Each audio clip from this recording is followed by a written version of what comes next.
Big talk, no filter. All right, we've got a special guest today. We've got kind of a hot topic going on now, and I'll let you introduce the guest because I don't know who the hell he is. All right, this is Todd. Todd's a good friend of mine, and Todd just commented on our other show. Okay. And we were talking about the Bad Bunny Super Bowl thing and the Turning Point halftime show. Yeah. And Todd, you were telling me some interesting stuff, and that's why I wanted to have you on here. Go ahead and fill me in what you were telling me, because I know my partner hasn't ever heard of this. And I don't know if the public out here has ever heard of it. Some of our fat family out here, we call them our fat family. You're part of our fat family now.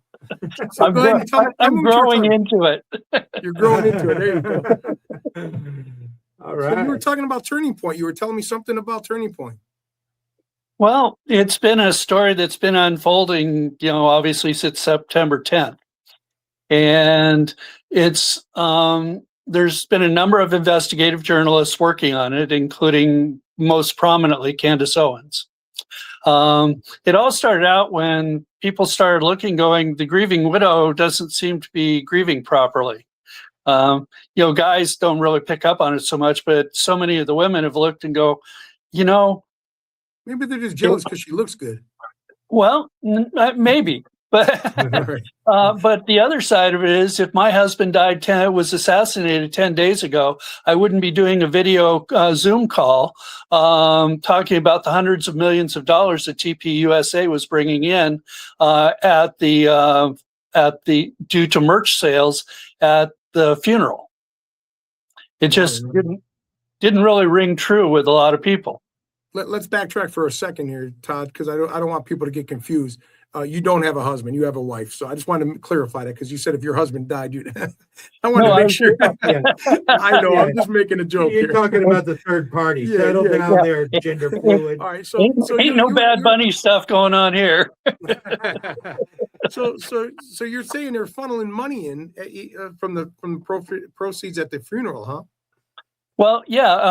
The TPUSA has been somewhat of a it's been a nationwide Christian growth, and Charlie Kirk traveling from campus to campus, ask me anything type situations, and then prove me wrong, and towing the Christian line. And in 2 years, he grew a small ministry into a nationwide. It's more like since 2019, I guess. So it's been about 5-6 years from a small ministry, starting with less than $100,000 seed capital from some Jewish donors, has now grown to, what was tens of millions and now hundreds of millions of dollars in revenue. Where do you think that money's coming from, Todd? Well, that's an interesting question, and there's been a variety of scenarios. So when people started looking at how Charlie was killed, there seemed to be a lot of irregularities. To start out with, the bullet made no sense. The 30-06 he was supposedly shot with would have taken his head pretty much clean off. And if you've ever watched the bullet and ever shot a 30-06, you know that it leaves a pretty big hole. Yeah, that's the hunting rifle I have. So 30-06. What's interesting about this, Todd, is because I know that you're on the right side, and I mean the right side. For you to say that is kind of interesting. That kind of makes me think, wow, he must you must heard of some things that I haven't heard of, or the public, So that makes me think that because normally I figured you'd be all over there on that side, Right. Well, if it was a legit organization, I would be. Right. So you're saying it's illegitimate. You're saying they're illegal activities and stuff? Well, I need to lay some groundwork on this, and that is that there was no blood splatter behind. If you go back and watch, if it hasn't been scrubbed already, go back and watch the actual incident and how his head of security dives on top of him. They found essentially there was no blood splatter, and it was not a 30-06 round.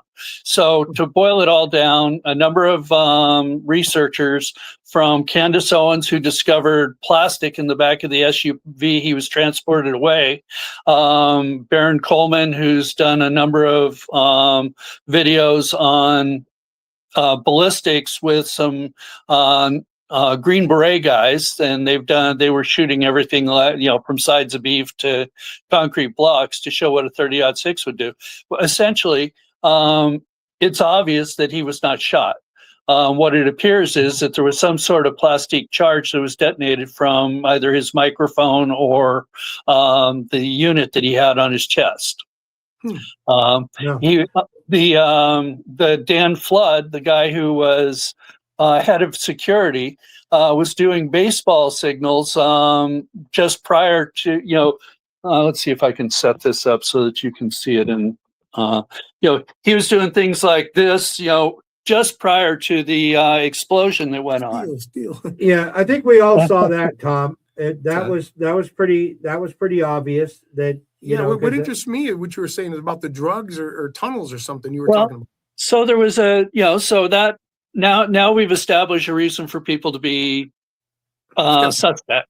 Right. Okay, so now they started digging into it and finding out that just prior to Charlie's assassination, both Erica Kirk and another person were seen like the night before down at Fort Huachuca in Arizona, which is a military base. It's our top intelligence military base in Arizona, and it's down on the border.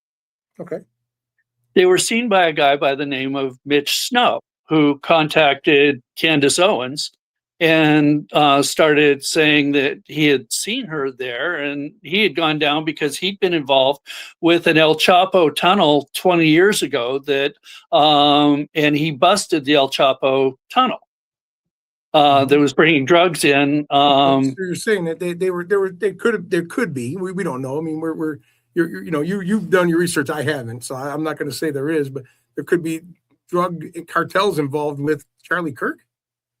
I don't think Charlie Kirk had any knowledge of it, although he did 2 months before his assassination call for a full financial audit of the TPUSA network. So you're saying is the turning point is the one you have, I know you don't like Bad Bunny. We already established that. We know that. Bad Bunny is incidental. It doesn't matter. Right. But then him. So I thought for sure you would be changing the channel to the turning point, but I guess it sounds like you're not going to be. No, because it's pretty obvious that, that the whole TPUSA operation was being used for something nefarious. I think Charlie was beginning to suspect what was going on. Charlie was the cover. He's the good guy running the Christian right behind facade. Exactly. Interesting. I mean, that's an interesting turn. I mean, because now you got me confused. I don't know which one to watch tomorrow. Now. Yeah, well, I'm still going to watch Kid Rock because I'd rather see Kid Rock than a guy with a dress on. So, Tom, if you know anything about this show, there's one guy on one half, the other guy in another half, and I haven't met you. You seem like a nice guy, but I'm calling bullshit. On the thing, and here's why, because there may or may have been something undercover, but once you say the words Candace Owens, who has flip-flopped back and forth several times throughout, her celebrity or whatever, very smart woman. I used to watch and follow Candace Owens, but then, she gets off of one subject and changes her mind and stuff like that. So put out Candace Owens. When you're talking about a 30-06, which I own, and I also upgraded to a 7 mag.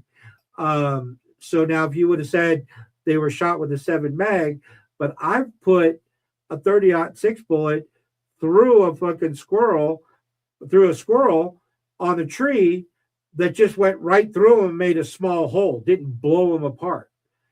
So I know what a 30-06 bullet can do, but I think there's those times, angles, whatever you want to call it, that, like I said, that 30-06 bullet should have disintegrated that squirrel and just went right through him, caused a hole, did more blood spatter to the tree than it did the squirrel. Yeah, you see, I wasn't too concerned about the whole conspiracy thing. If he's dead, did he get shot and all that? What interests me, what you said, Todd, was the part about the Turning Point being involved with some illegal activities. That's what piqued my interest. That's what made me go, let me get Todd on here. Let's talk about this. I wanted to hear a little bit about that. Yeah, and if Charlie didn't know about it, Right.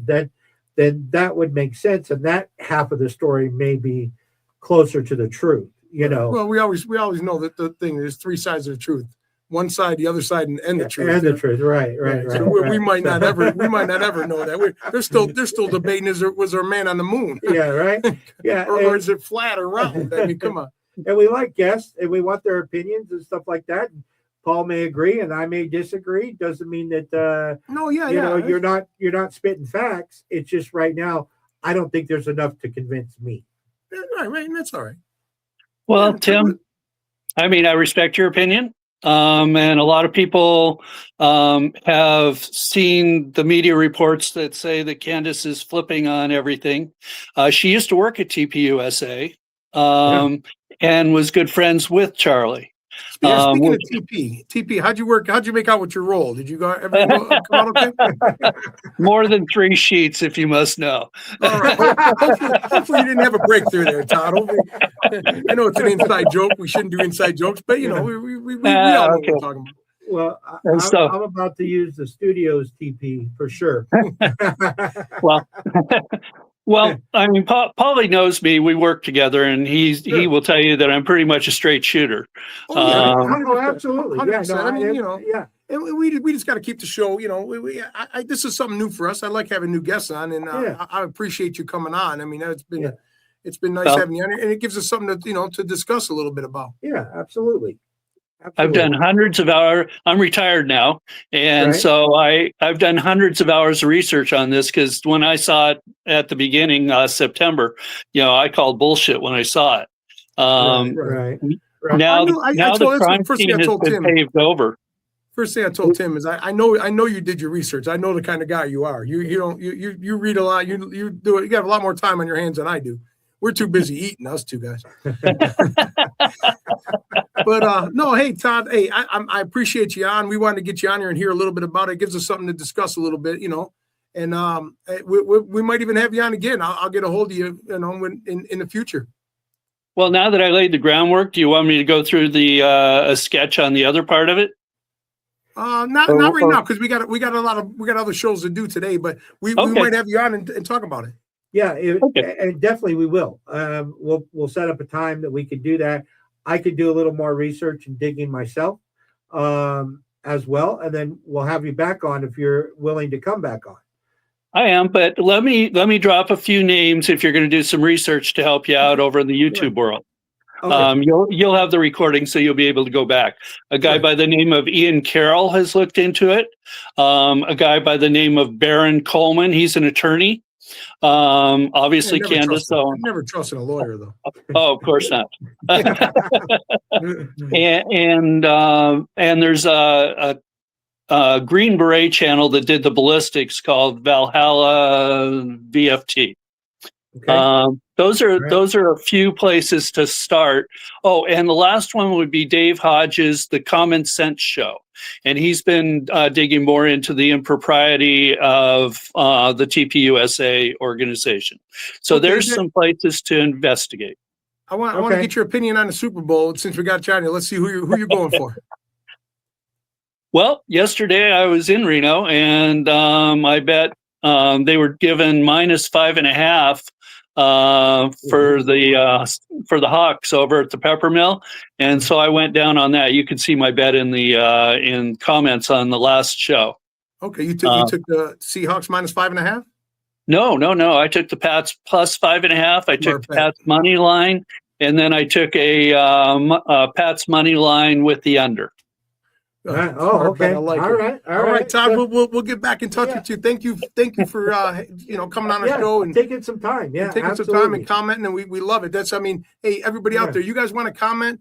you guys, comment on our show. We might even call you up and have you on our show like we just did Todd. We want to, leave it open for everybody. And you can comment on this show, Todd, and say what an idiot I am. That's okay. Hey, I wish you guys much success. I've been following on your show for a while and sharing it with some of my friends, and you're doing a good job. Really appreciate you all. We're trying. We're doing our best here, and we're having fun. Yeah. We're we're not making any money yet, so we're hoping you donate a little bit. Are you kidding? I'm a DoorDash driver. I don't make as much as the Uber drivers. Hey, Todd, thanks. Nice talking to you, All bud. right, Todd. Thank you. All right, take care, guys. Take care. Bye. Wow. So, that's a controversial. Yeah, I didn't expect it to comment take right that twist. I there, mean, you know? I was more intrigued about the drug part that he said to me on the Well, phone. of course you are. Drugs, mafia, cartel. Those are the things that you like as high take. Piques my interest. Yeah, a little bit. Can't feel my face when I'm with you. All right. So All right, we're gonna wrap it up. We have something little something different here. We wanted to give you guys. are you gonna bore him with the little something different thing again? No. What are we gonna say to him then? All right. Comment. If you're wrong, I'm gonna let you know you're wrong. Prove me wrong. All right. Yeah, there you go. You guys have a good one there. All right. 1, 2, 3, Two fat guys in a microphone. Two fat guys in a microphone. Big talk, no filter.